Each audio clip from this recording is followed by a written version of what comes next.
Wellness tourism. And for this very special panel, we have three special guests joining us. Let me invite them up on stage. Dr. Priya Pooja, Head Medical Advisor, North Kaya Clinic. Dr. Priya Pooja. Big round of applause for Dr. Priya Pooja. Dr. Shelly Singh, Director, Obstetrics and Gynecology, Fortis, La Femme. And Sadhvi Pragya Bharti, spiritual leader. Sadhvi ji, thank you so much for being with us. Please take the stage. Finally, all these panel discussions, they'll become panels with all men all the time. For once, the balance is tilted in the favor of the women. Thank you so much. Big round of applause for the fact that we have three women panelists over here. Doesn't happen all that often in panel discussions. Great to have all three of you. I'm going to begin by asking a simple question. The term wellness is a Western term. Right, we are supposed to be well 365 days of the year. That's why we have so many festivals and vrats and everything from physical wellness to mental wellness, from pujas to chanting. We keep doing something in India as part of culture for wellness, and that has always caught the eye of the West. Beatles in 1960s to now, to Coldplay now. They're all here for that idea of wellness, because let me just redefine the term wellness. It's not just wellness as in going to a wellness resort in Rishikesh or in Coimbatore. It is overall wellness. The questions that Westerners ask, how are Indians smiling all the time? How is it that they are so happy all the time? How is it depression is not like the major issue over here? So many people, such limited resources, and yet we are over here. I'm going to put that into a context and go, when it comes to developing tourism in India, traditionally we try to copy the European model, have some big tourism sites, monuments that people will come for. But that's changing. And let me go back to Rishikesh again. Look at the kind of resorts and properties that Rishikesh is witnessing. And it is witnessing tourists from India and abroad. Right? Let me begin with Sadhvi ji, and then I'll come to you as well. The mind, it's all in the mind, they say in English. But that comes from Indian culture and philosophy, isn't it?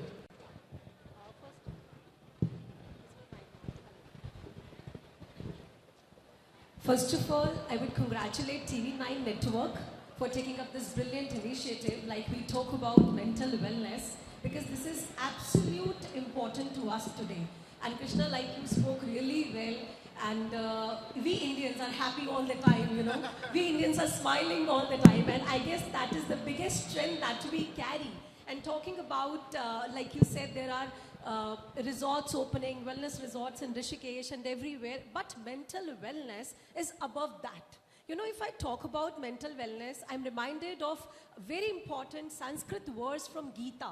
Lord Shri Krishna says in chapter 6, Udre dat manatmanam, natmanam vasadayet, atmay bhayatmano, bandhuratmay vripuratmana. What does this mean?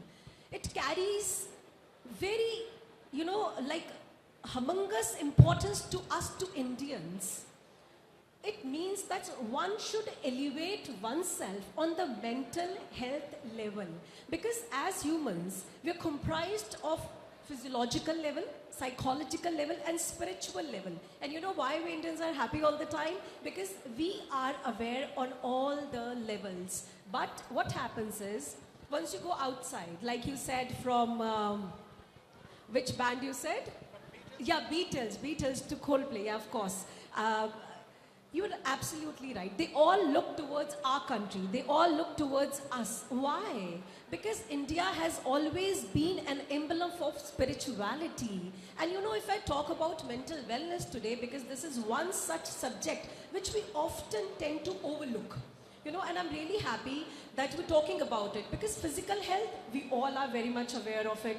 We rush to doctors even at the slightest sign of fever, But when it comes to mental health, we find it as a stigma, which is not right. We do not feel like talking about stress, anxiety, depression, but it is the time.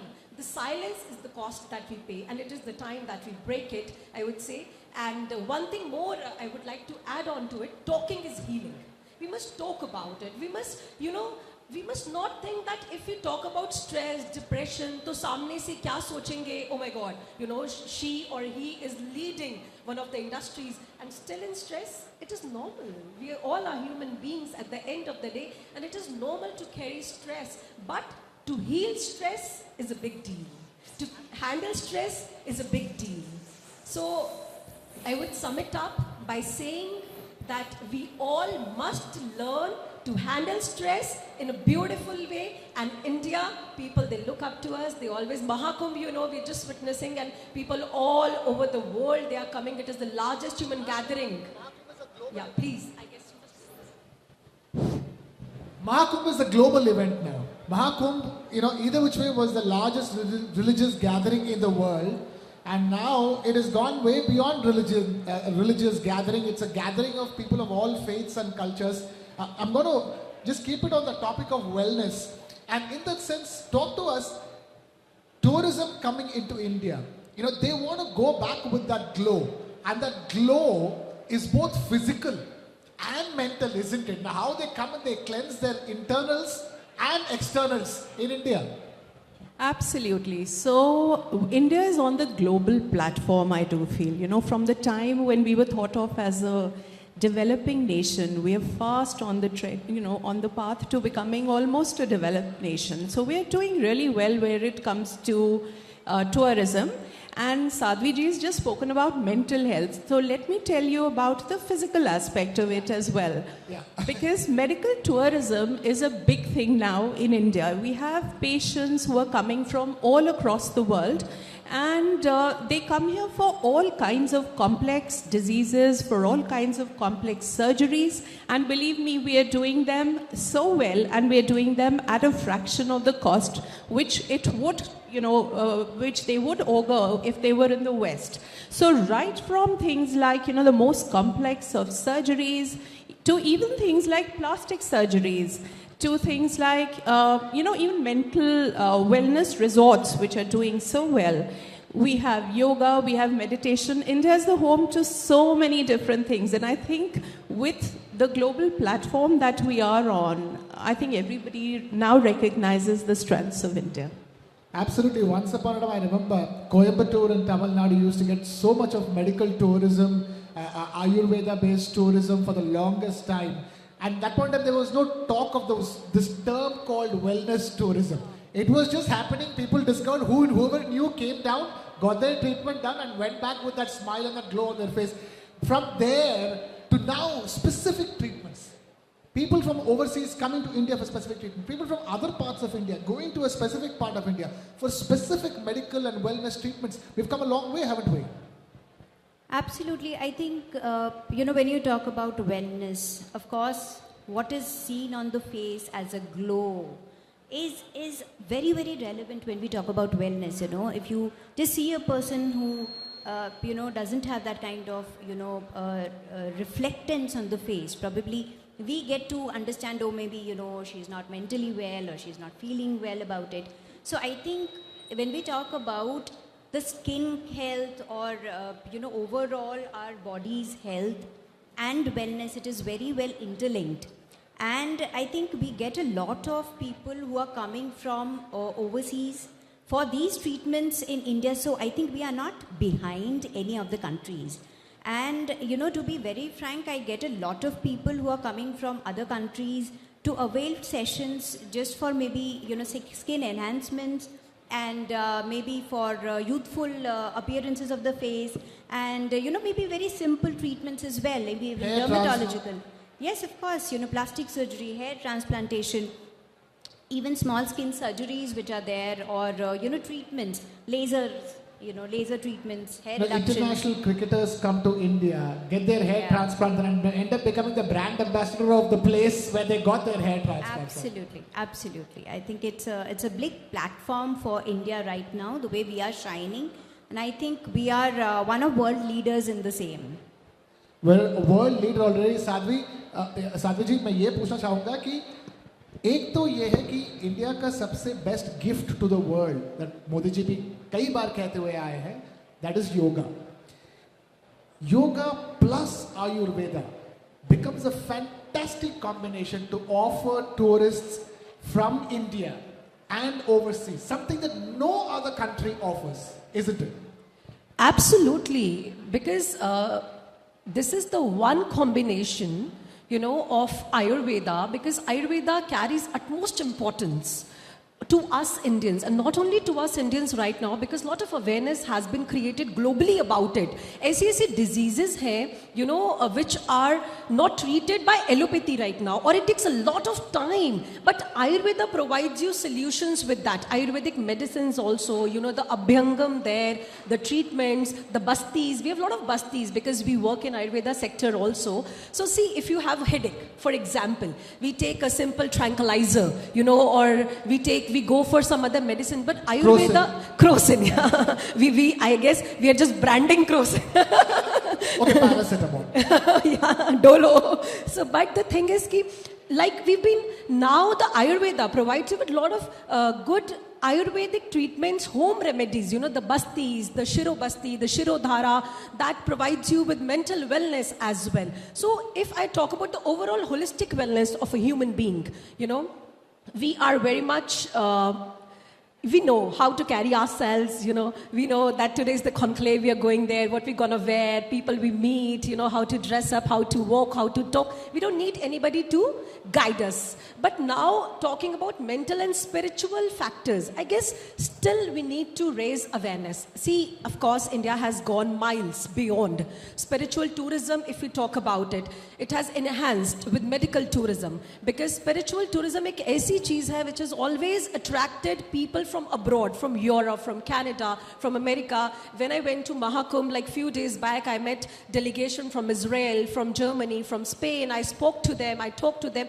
We were talking about India's richness. So this brings a lot of pride in you, that you are able to give back to the world. And that used to be usually Kashi and Rameshwaram. Yeah. But now you have Ayodhya added to that. Yeah, Ayodhya added to that. And also, I know this is a matter of concern that there was 300 kilometers long jam, but it is a matter of pride also that people from all across the globe, they're looking up to you. And as you said beautifully, India has been rising as a geopolitical leader also, be it we talk about the indigenous defense production, digital expertise of our country, or maybe we can talk about the spiritual tourism of our country. So this is the thing that this is the factor we cannot ignore. But having said this, I would focus on this, that we as human beings, we must, talk more about mental wellness and spiritual wellness of a human being as well. Because we people are educated, we have a lot of degrees in hands, but as our scriptures say, Chanakya has beautifully said, Vidya dadati vinayam. Knowledge brings a lot of humility, but today knowledge is bringing a lot of ego as well. So being a spiritual leader or being a spiritual mentor, I would urge this to everybody, that wherever you go, just become more humble. No matter how much you grow, humility is the ornament that we must carry. You're talking about Sri Krishna ji. The one line that I always love that tells me there is no need to have fear is Paritranaya sadhunam vinashaya cha dushkritam dharma samsthapanarthaya sambhavami yuge yuge. So there's nothing to worry, because whenever there is injustice, Krishna ji will be here, God will be here to fix that injustice. That sort of leaves us fearless. Adding to how we keep ourselves happy, not having fear is very important to be happy. I want to ask you, this is a big opportunity, huge potential, still, despite all the knowledge and the promotion, still so much remains untapped. But to develop anything, you need an entire ecosystem for it. You need the right infrastructure. You need the right set of skilled, trained people. In that sense, we have miles to catch up on that front, isn't it? Absolutely. So, given the fact that we are doing really well in the medical field, I still feel that, we are not really equipped to handle the number of patients and the population that is there in our country. So we have the, top of the line kind of hospitals, we have top of the line kind of equipments, we have top of the line doctors. Indian doctors are everywhere. So even in your serials and shows, you'll find that, wherever there is an actor, he's an Indian person playing the doctor. So, that was the first made in India. Yes. We kept making doctors in India Yes. and exporting them. Yes. So, that should not be one of the reasons why people should be going from here to other countries. We should have enough number of hospitals. We should have smallest of centers where we are able to cater to the population. And not just that, there will be so many more people who will come in case we promote that. Because, a lot of times it's not being promoted still. So we do need to have people with a holistic kind of a health which is being promoted. So not just the physical, mental, spiritual, emotional, all kinds of health should be promoted. And I think the tourism sector should also take it upon themselves, to have these kind of collaborations like we're having today, whereby we can talk about being partners in something like this. Interesting, isn't it? The tour operators and the travel ecosystem doesn't, traditionally work with doctors. Doesn't work with people like Sadhvi Pragya. Traditionally speaking, it's changing now. A lot has changed now. In that sense, there needs to be a more structured approach, isn't it? Itineraries, like a general vacation itinerary, one part of it, when they come to India, can be about wellness. And then they can go see all the monuments and all the other things, isn't it, Dr. Priya Pooja? I think it's very, very important. Whenever we go to places like Goa, we see that so many. It's a spot of people where we get so many international travelers coming there. They are able to kind of observe the way our culture is. The Portuguese influence. They go to churches, but at the same time, if we have wellness centers which can kind of treat them overall, maybe spiritually or overall the health and the body and the mind, maybe some specific treatments as well if they are interested of keeping their skins or hair or bodies to be more up to date and upgraded. I think that's a very well needed thing of the hour, and all the places which are garnering so many people in the tourism sector can have one of these wellness centers, and we can all participate in that the wellness center organization and contribute well. And that's why we have events like the World Travel and Tourism Festival to begin those conversations so that becomes a reality very soon. And the fact that India has so much to offer in terms of mental wellness to the world at a time when the world is really troubled outside of India. They have wars going on all over the world. India can offer that much needed wellness relief. I'm afraid this conversation can go on for another hour for sure, but we have completely run out of time over here. Sadhvi Pragya ji, Dr. Shelly, Dr. Priya, thank you so much for taking time out to be with us and being part of the Travel and Tourism Festival and sharing your thoughts with us. Thank you so much. Thank you. Thank you. And thank you for watching. Big round of applause for all the ladies on the stage.